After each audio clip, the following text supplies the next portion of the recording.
Hey there, Sharon Horne-Ellstrom here. I got a question for you today. What's your business's biggest mental health challenge right now?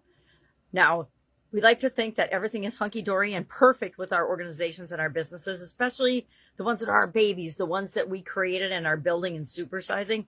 But the truth is, just like us as individuals, we all have improvement areas and challenges, and they all start in our mind, right? They're all mental initially, because they're ideas or thoughts or beliefs that we need to address. And our businesses are no different. And actually, our businesses probably have more of them because we're more than just us when it comes to building and growing and supersizing our business, at least in most cases. Some people are solopreneurs, but the vast majority of people that are listening to me right now have help building their business.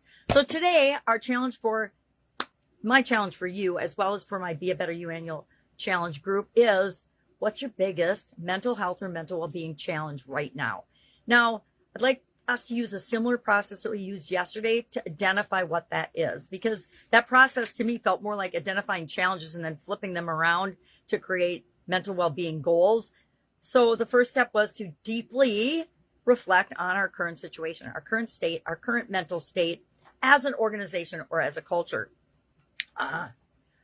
Does it feel like the culture and the thinking and the mental well-being and health of the organization is really, really good and sound? Or are there little chinks in its armor? I like to think that, and we all as humans like to think that we don't have any of those.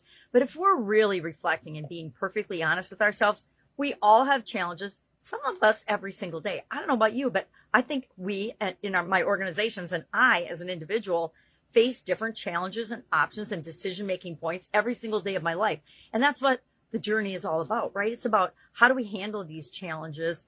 And so what we're going to do is we're going to identify today what is a challenge or our biggest challenge. I say take the biggest one and start with that because it's going to have the biggest impact on your organization.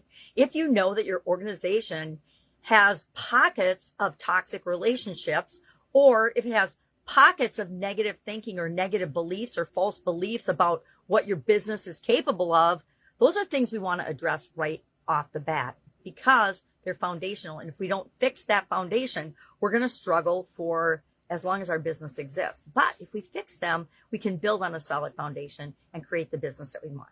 And then over the next 4 days, we're going to apply the SOAP framework to the challenge that we identify today so that we can work ourselves through the SOAP process, add it to our toolbox so we have it available for us whenever we need to face a challenge or when we have a goal or an objective or something that we want.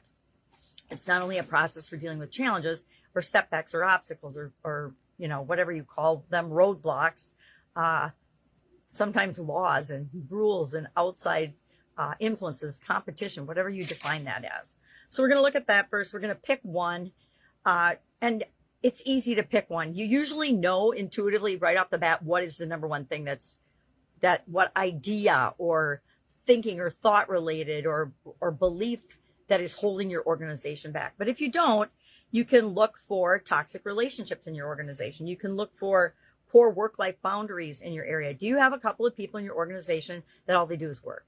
Because are they setting an example for everybody else? Sometimes I used to be that person. I used to think that I had to work harder than everybody else in the organization, longer hours, do more, create 5 times the results or 10 times the results in order to be successful, in order to feel like I was doing a good job.